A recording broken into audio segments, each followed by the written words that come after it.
and you ought to wait to get started. So here it is, Dave, sure. Thank you, David. Thank you, thank you. I'm going to use this thing for a minute. If it gets too loud, tell me and I'll back off. First order of business, I would like to introduce my partner for tonight.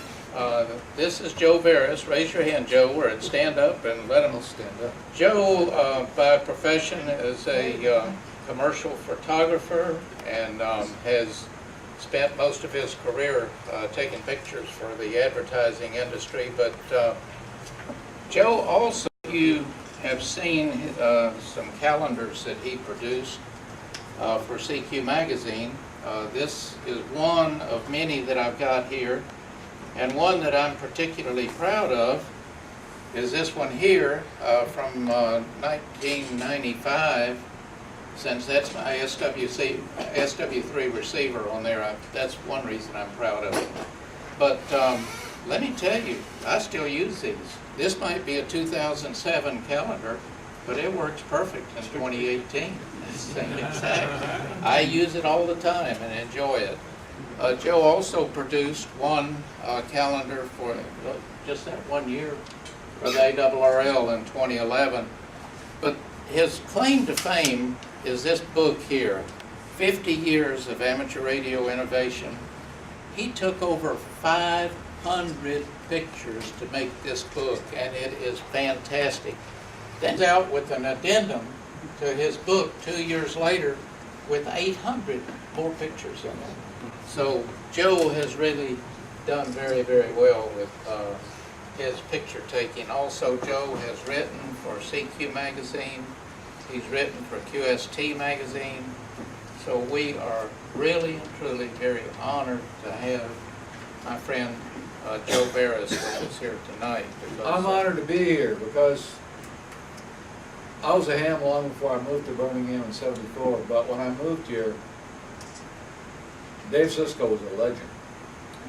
So I can't believe I'm standing up here next to the former legend. You're still a legend, Dave. Well, thank you, thank you. Really?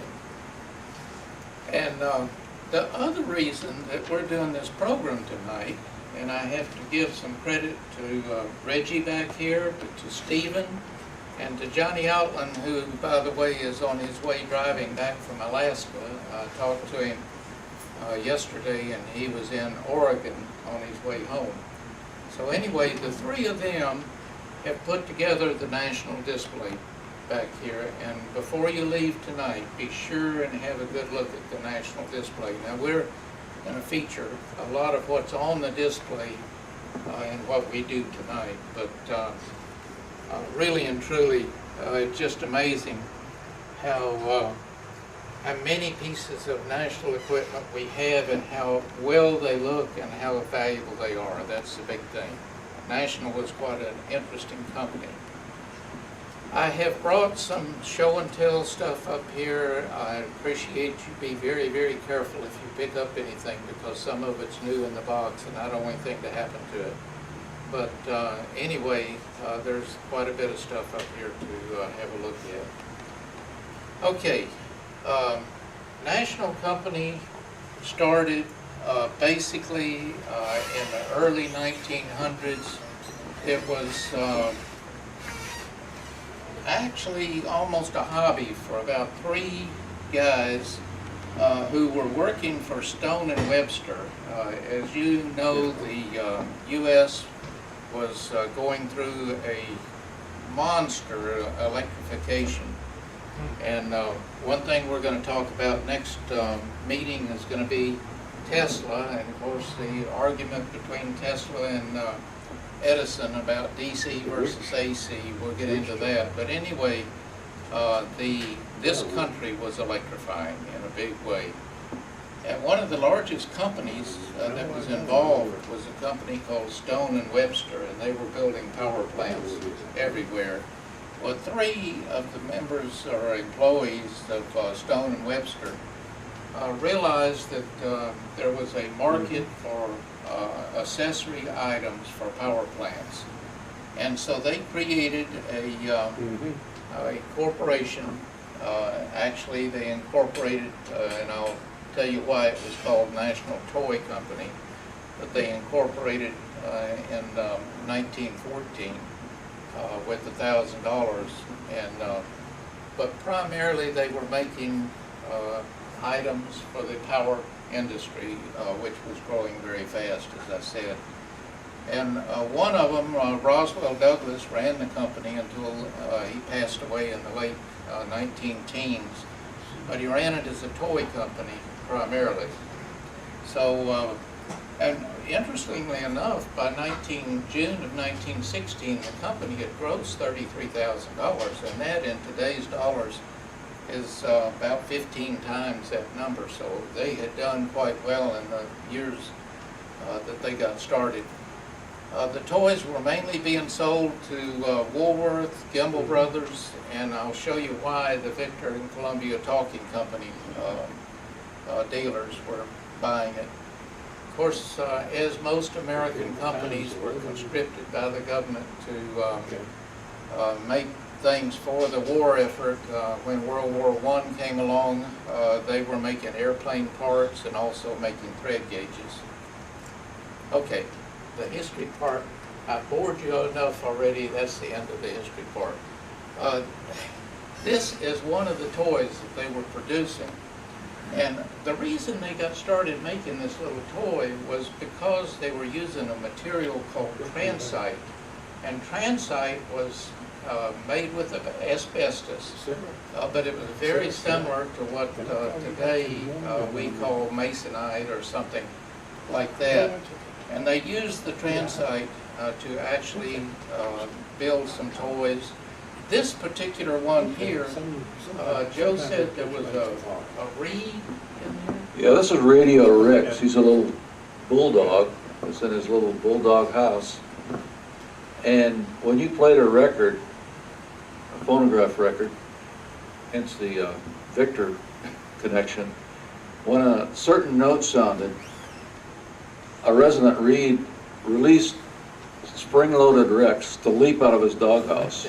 So he kind of had to be there, but it was pretty amusing at the time, so, and entertaining. And they made probably half a dozen different musical-related toys. Some were dancers that would whirl around on the floor as the record played, and they were all music-related somehow. And the company started off, when they had to choose a name for these three guys that got together, it was National Toy Company. And that lasted a little while until they decided that was kind of a restrictive name, but that was a start. And I don't know how many Radio Rexes were sold, but Dave was mentioning that they made money. The original three investors got back $10 on their investment. For every dollar they invested, they got 10 back, so not bad. Okay. Well, obviously, especially since he's called Radio Rex, you knew something else was coming in the wind. Okay, what happened, a guy named George Hill, who was a salesman for the Cardwell Condenser Company. Anybody know what a condenser is? Anyway, for the Cardwell Condenser That's the thing that goes in Company. a still, isn't it, that comes down? Yeah. But they were, he couldn't get enough capacitors, and I should have said condensers, out of the company to fill the needs that he had created in his sales efforts. So he needed somebody to make some more condensers for him, so he turned to the National Company and asked them if they were interested in making condensers. And so this was National's first little push into the radio business. They started out by making condensers, and I think they even put Cardwell's name on them.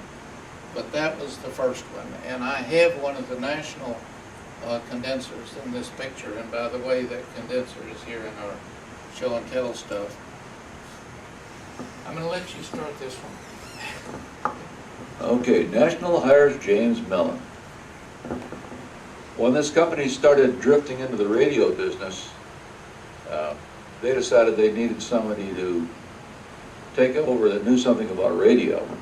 Well, James Mellon had gotten interested in ham radio, amateur radio, as a teenager, and when he went to college, he had to support himself. His father had passed away, family didn't have money. He had to support himself somehow to pay his tuition. So he started writing a weekly radio column for one of the Long Island, New York newspapers. And it was almost like an Ann Landers radio column, but people would write in and say, I got this problem and what can we do to fix it? And he would give them an answer. It became a very popular column. And like we think of these days as newspapers, TV these days, and radio as sort of different entities. But back then, the newspapers, in order to sell papers, decided to write about radio, which included radio programming, sort of like a TV guide or radio guide of that era, and also read about technical problems addressed on a consumer level, and that's where James Mellon came in. So he was a young man, still in his late teens, early 20s, and he had this radio column going in a newspaper, and that attracted attention to people that thought, well, this guy sounds as if he knows what he's talking about. So when the national company decided to get into the radio business to make money, they thought, because radio was like, it was a phenomenon. I don't know what to relate it to today, the internet maybe or something else, but it took off. Everybody, it was a craze. Everybody said, gotta have a radio, and they started showing up in homes as quickly as they had commercial broadcast stations on the air. So it was a good way to make money at the time, and it was in an era when the automobile was new and airplanes were just coming on. So this was the latest craze was radio, and they got started and needed somebody to run their engineering and development into the business, and they took a trip from the Boston area to Long Island, talked to James Mellon, and offered him, it was sort of a consulting job, and he kept that for a couple of years. Finally, in 1926, they made him chief engineer and general manager of the radio facility, which was located in Malden, Massachusetts, about 5 miles north of Boston. So that was their start, and James Mellon became a prime mover in receiver design especially, and his dictates that started in the late 20s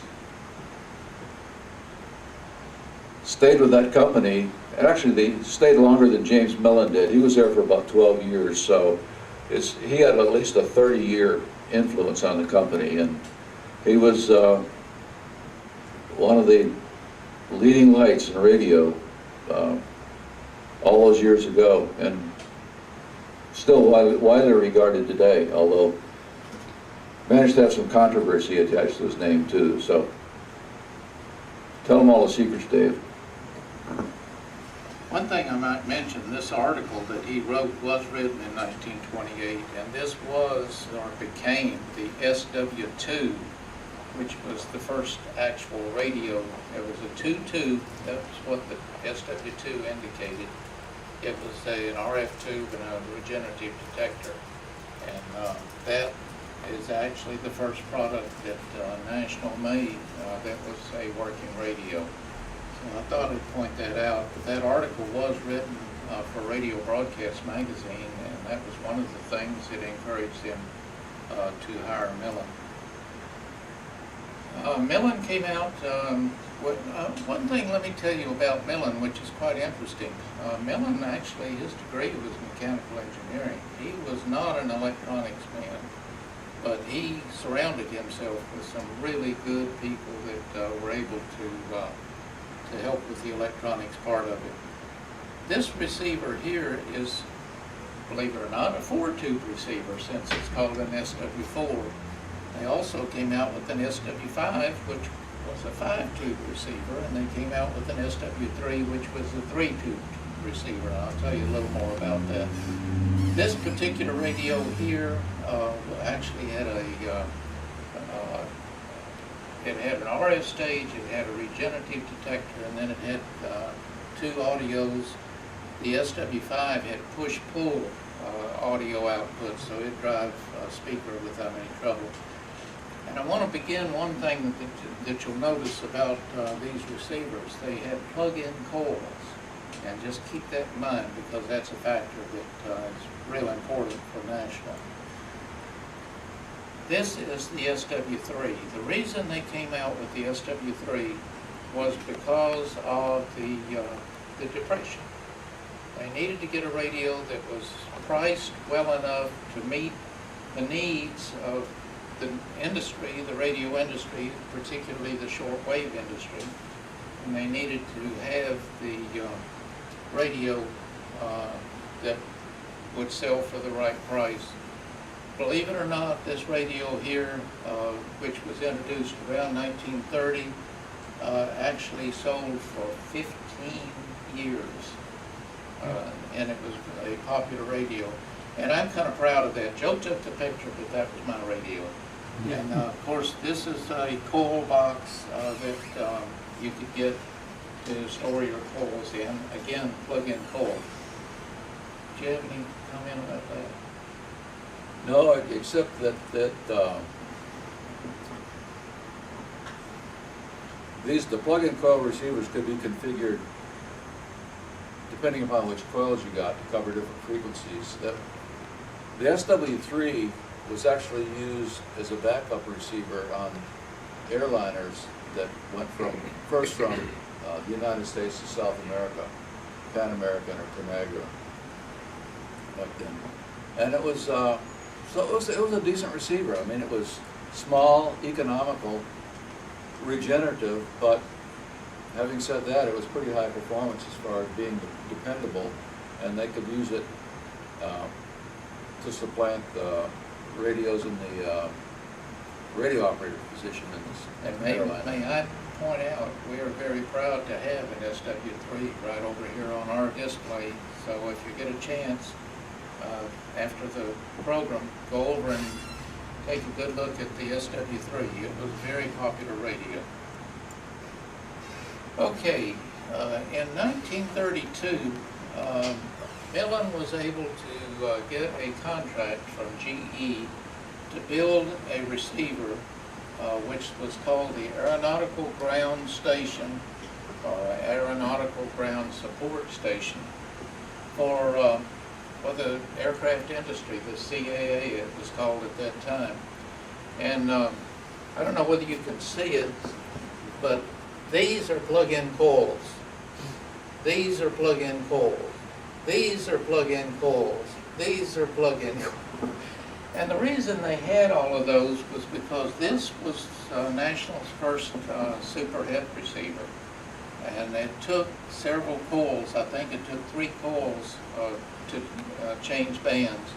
So in order to cover the frequencies that they wanted to cover for the airline industry, they had to have all of those plug-in coils, which I think is quite interesting.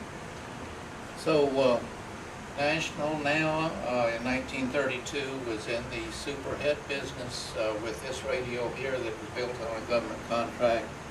And it certainly was a real performer because that's what the airline industry needed at that time.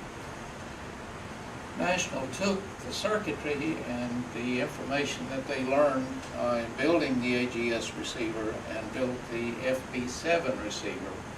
Guess what? It had 7 tubes in it. Anyway, it also had 2 plug-in coils, and it was a real performer, and we have one of those back here too for you to look at. So the FB7 was a very popular receiver in 1933 and was among the first really decent superhet shortwave receivers that was on the market.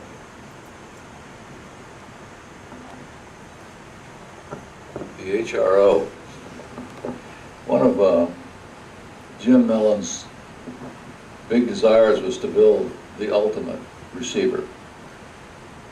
And he was a mechanical engineer, so it started with a mechanical basis, which was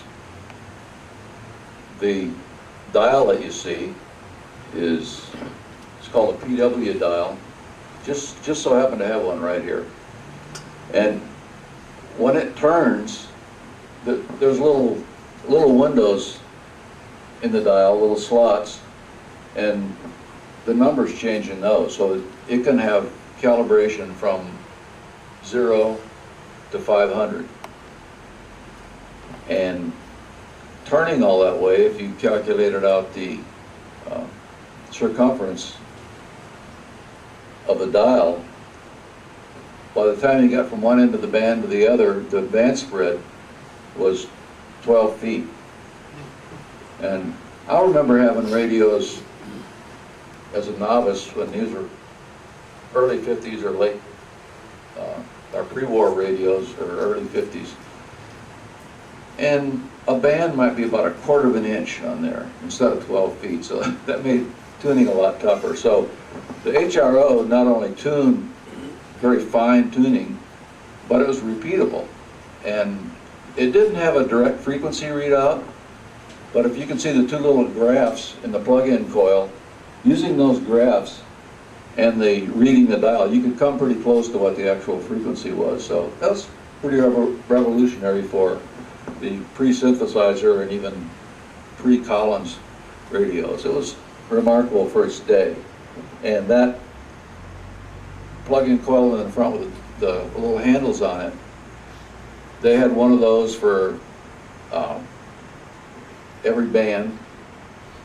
Every hand band was band spreaded, or you could flip two little switches inside the coil and it could cover band spread, maybe could cover on the amateur bands from maybe 80 and 40 meters at the same time.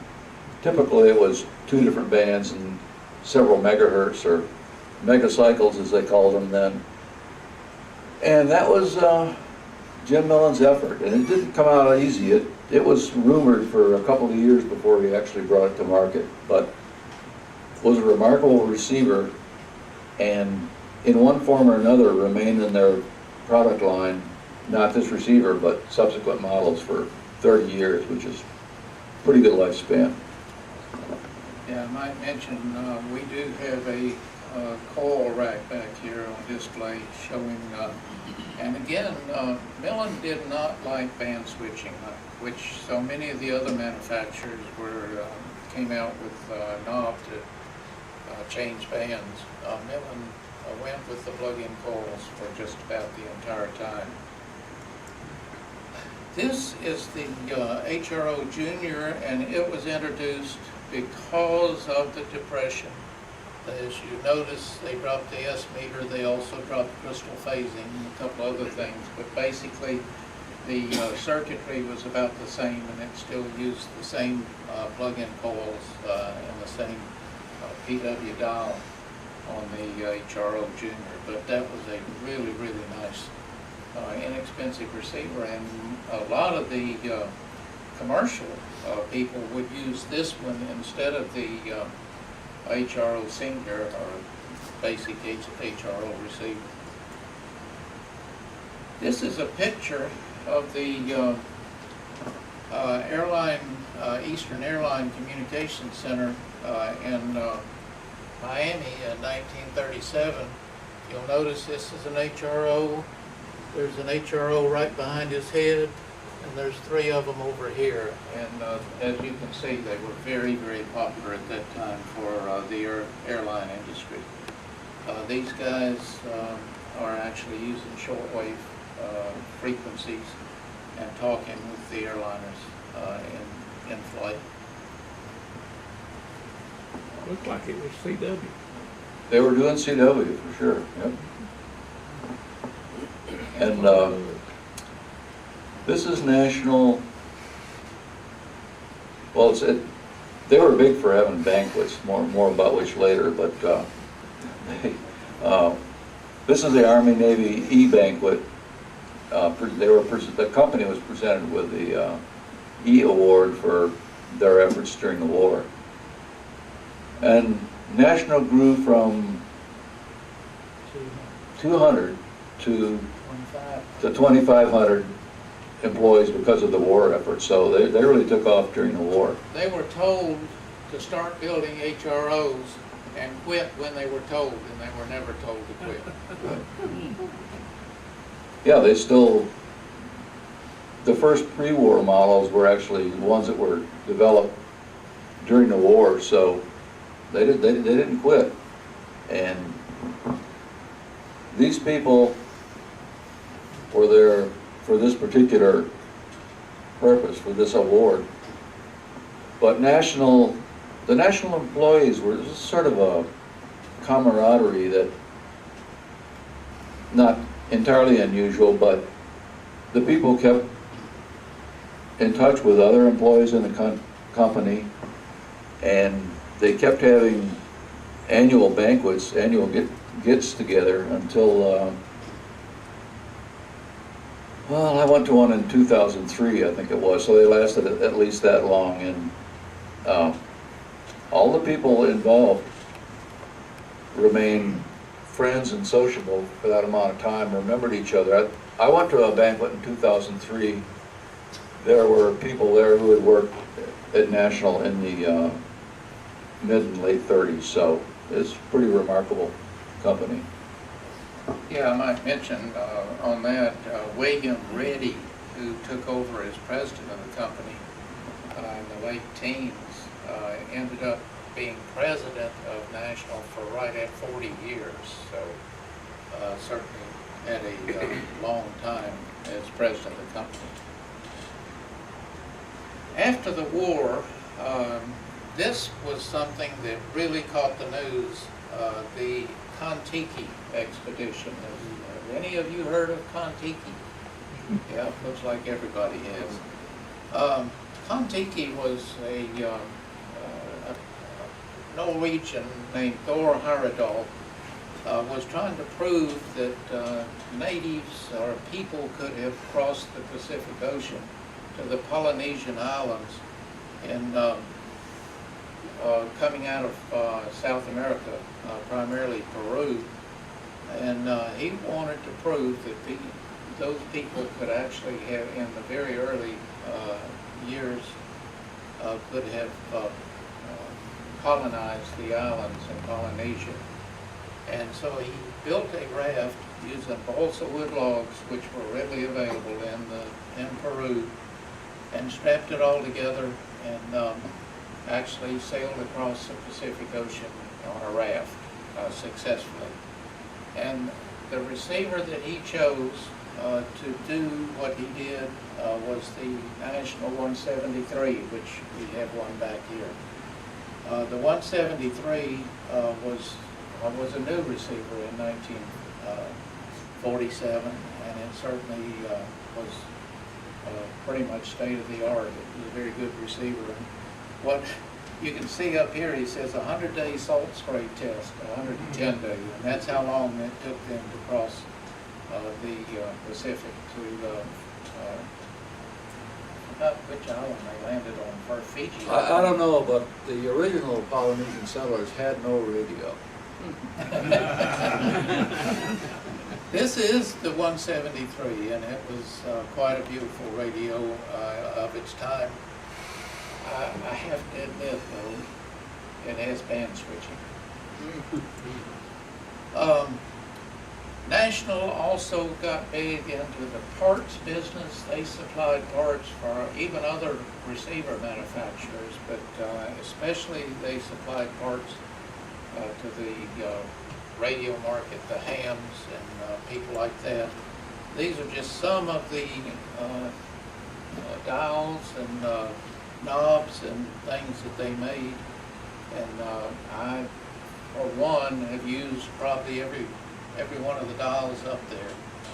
They were very popular, and National certainly did a good job. And even though, and I forgot to mention that, James Mellon actually left the company in 1939. It was announced in June of 1939 QST that he was leaving, and he did leave. And he formed his own company called the Mellon Company. I have one piece of Mellon equipment here. It's a grid dip meter, which many of you have seen, the Mellon grid dip meter. Show it to me, Jim. But he established quite a successful company after he left National. There are a number of people that have theories as to exactly why he left National. One of them was William Reddy, who was president at the time, decided that he wanted National to be in the consumer market. And even after the war, we've got a TV set back here that was made by National. But he was even wanting to build AM broadcast receivers, and Mellon definitely was not for that. So that's when Mellon left and established his own company.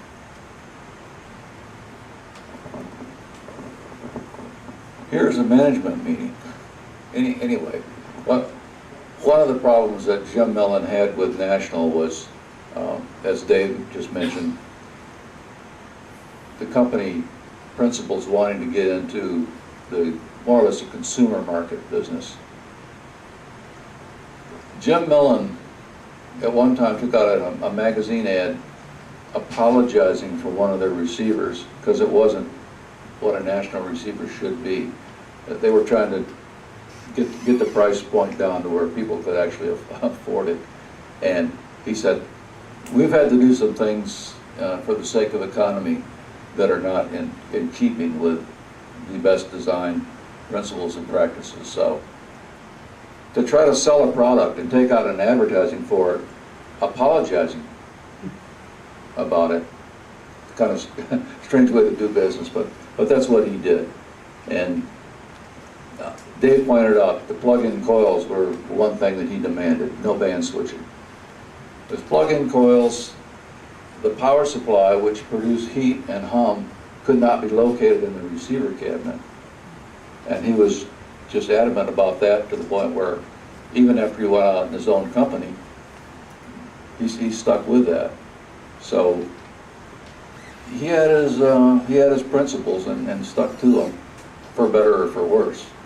And he was successful in manufacturing parts, pieces, test equipment, but ultimately the big receiver business passed him by because he was so stringent on it's got to be this good, it's got to have this, have that. In 1947, he designed a receiver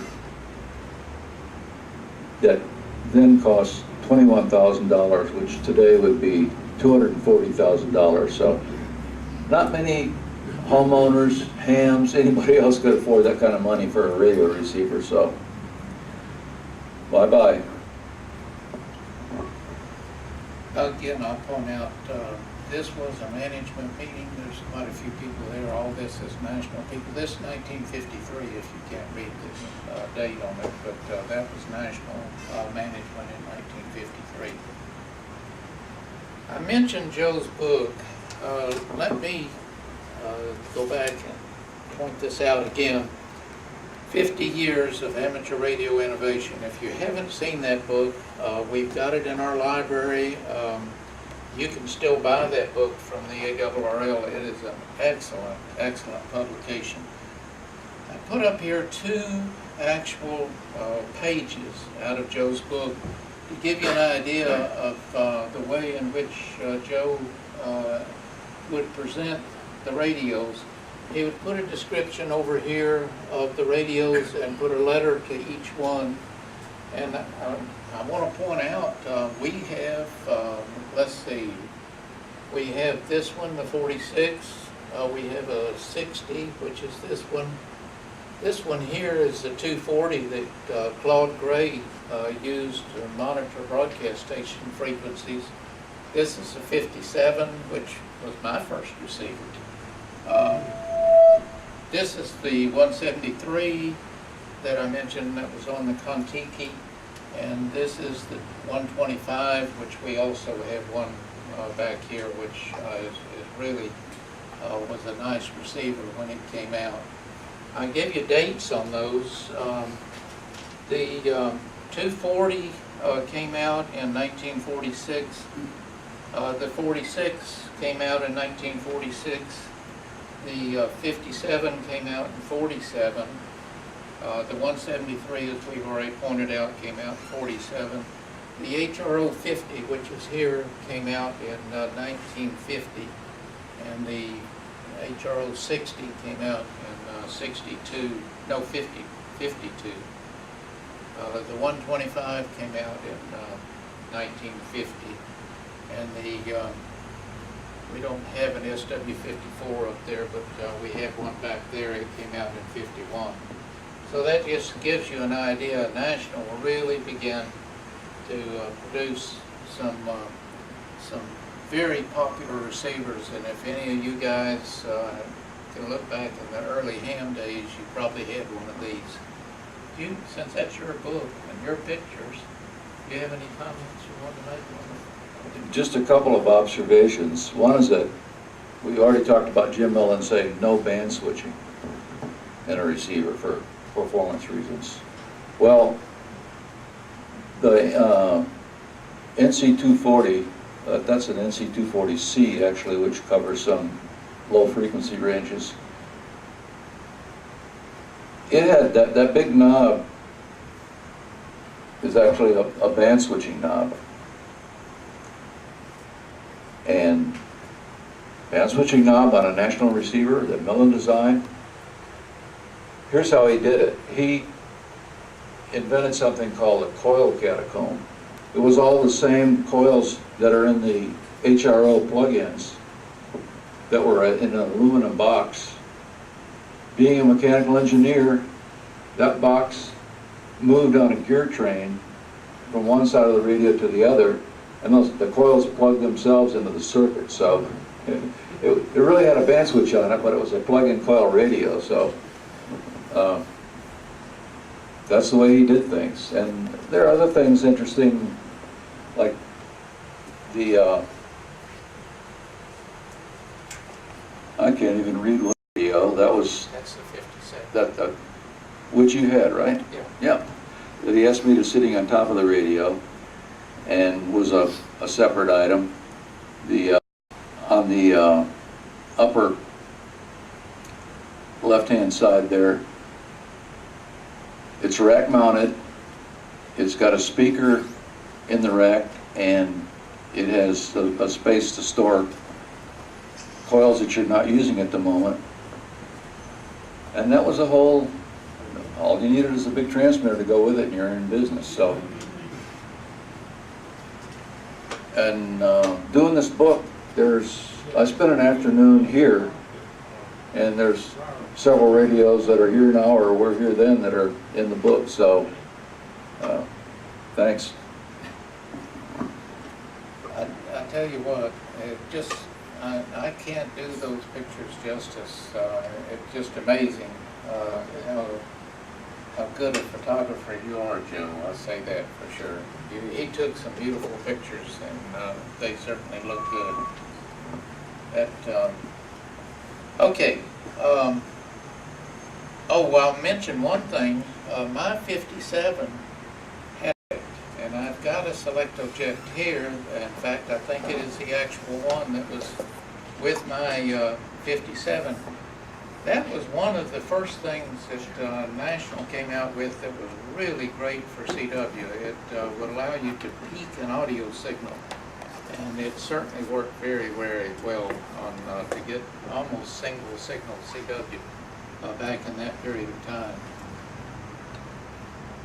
In 1955, National put an article in QST asking the hams what they wanted in a receiver, asking them actually what would you like to see us build in a receiver. They took all of this input and just boiled it down to the National NC300, which we have one of back here that's a beautiful receiver.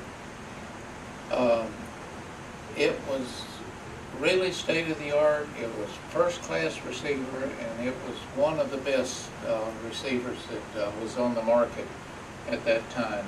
To me, it was better than anything that Hamlin or Hallicrafters or any of them put out. They did offer in, I think 1956 or 7, a 303, but it was very little different from the 300. And then in 59, they came out with the the NC 400. Again, we have a 400. Which did not have 400 tubes. Which did not have 400 tubes. Well, Dave, you started this in SW3, SW4, SW5, Yeah. some tube numbers, so. It's really the size of a car. Yeah, it would be. Well, in 1962, well, actually, probably just prior to 62, National tried to get into the single sideband transceiver market. They came out with a 200, but it was not real popular. The NCX3 in 1962 covered 80, 40, and 20, and it was during the sunspot lull, so 15 and 10 were not that desirable at that time anyway. And this was a big, big seller for National. And by the way, we have one on back in our display. But the NCX3, like I said, covered 80, 40, 20. It was single sideband only. It could be used on CW, but it didn't have the necessary offset. You had a little bit of difficulty using it on CW. They followed it up in 1964 with the NCX5, which did cover 15 and 10. And by the way, we have a 5 back here also. And the 5 also had a digital readout, and it was pretty darn close. It was surprisingly close. But the NCX5 was not quite as popular as the 3, but it was still very popular. But guess what started happening? Japan. And out of Japan began to come all kinds of competitive products, and that unfortunately spoiled some pretty bad times for National and for the American radio market, because we could not compete price-wise to what they were turning out at that time. National in 1965 actually designed and put out what they considered the absolute ultimate in receivers. This is the HRO 500 receiver, which, by the way, we do have one back there. The HRO 500 was an all-solid-state receiver. It was designed with the idea of competing with other receivers that were coming out of Japan, and to a large extent it did. It was certainly a lot of the write-ups in the magazines and things like that actually called it the best receiver that was ever built, and it certainly was one of the best. And today it commands a fairly large price if you're trying to buy one on the used market. Joe, you have anything you want to add? The only weakness, it may have been the best receiver ever, but one of its problems was, in that era, it used bipolar transistors. So the front ends were really subject to overload. There are still people that are trying to sort these out as far as getting them to perform correctly. So it was maybe a step too far in trying to make the ultimate piece of equipment. But they're beautiful. If you have one, you just sit and look at it, even if your front end's overloaded because of strong adjacent signals. It's still pretty nice to have. Okay, that gives you, National actually continued on a little bit past this. They came out with an HRO 600, but in the 70s, they were basically a government and military manufacturing arm. They did some military contracts, And by 1977, the competition really caused National to hang it up. And even though there is still today a national radio company that's, and if you'll notice when I started this, National Company Incorporated was the name of the corporation. A lot of people thought it was National Radio Company or something like that, but it is not. But anyway, that is our presentation on the National Company. I hope you learned something from it, but I also hope you got to see and then appreciate some of Joe's beautiful photography. That is a good example of it right there. I mean, that is truly beautiful. Dave, was there any individual with the national company that was known as Bill Halligan was with Hallicrafter? Well, James Mellon was. James In Mellon. fact, there's a James Mellon Society one. today. Even though he was only with the company for 12 out of its 70 years of being in existence. He was always somewhat connected back with that company in people's mind anyway. And I got a question that popped into my head. With modern transceivers today, you know, we can get just almost, I don't want to say exactly, but real close to the same frequency, making a contact. All right, in your and Joe's best estimation, going back to the earlier receivers, not that one, but the earlier ones, how close did two guys get making a contact? Well, guess what you did back then? You zero BB. Yeah, I know that, but still you couldn't get as That's close what as you that. had to do because to depend on, to Right. tell somebody to meet you on 3775, didn't get it. Who got there first, set the frequency? Collins. Yeah. Yeah, Collins came out with the A2, I think, was probably as closest at that time, as close as you could get. So, any other questions that anybody wants to ask about, and especially while we got the expert here, guys? I got a trivia question. What is that DVD available also? I mean, Yes. for sale? Well, actually, the first 6 months I put it out myself because the reason behind the CD is that I took more than 3,000 pictures over a period of 15 years for this book. And when they went to publish it, they said, you know, this is going to be as thick as the New York City phone directory and just as comprehensible. And they couldn't afford to do it. They'd have to charge like $300 for the book, and that would have not been a big seller. So they said, pick out your best 500 shots. So that really hurt. I mean, it hurt. These were my children that I was having to weed out. So, and I had gotten the essential count down to about a little less than 1,500. Well, when they said you can have 500 in the book, I thought, well, that leaves at least 800 and some that I really love the images, and I'm just going to have to cutting room floor. They're gone. So I said, I'll put them on a DVD and sell those, and I did that. Sold them myself at Hamfest for a while. And the ARRL came back and said, can we buy the rights to that disc from you? And they did, and they've published it since. However, it is out of print now, as I understand. So I do have a cherished few at home, but other than that, there aren't any more DVDs left. But the whole deal behind the reason I love this radio project so much was that for real life, for a real living, I took product shots for magazine ads and catalogs. And when I got done of years shooting ladies' shoes and handbags, small appliances that have a person with it, you know, I got a chance to photograph radios. I loved it, so that's how that came about. I might mention that Joe came from a family of hams. His dad was a ham many, many years back, and his brother was a ham. I don't think you ever got your mother into it, did you?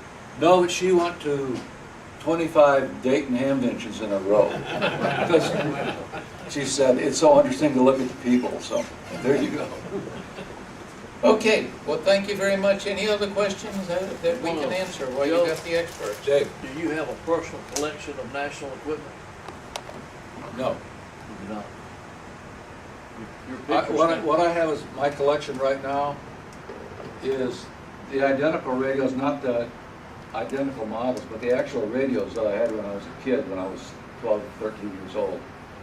And then the other things I have is Collins, because when I was a kid, everybody wanted Collins radios.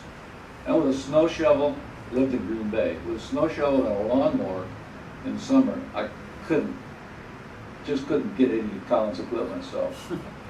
What I have today is either what I had then or what I wanted badly. Okay, was there another question? Okay, Mike. I may have missed. Oh, is that for me?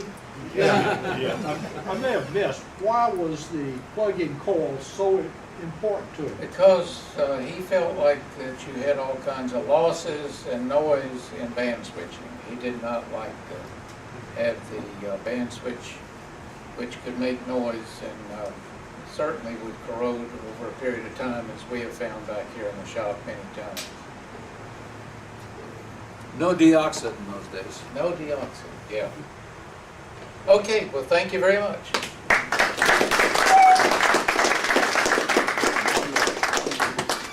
Thanks, David and Joe. That was an excellent program. I'm sure you all enjoyed it.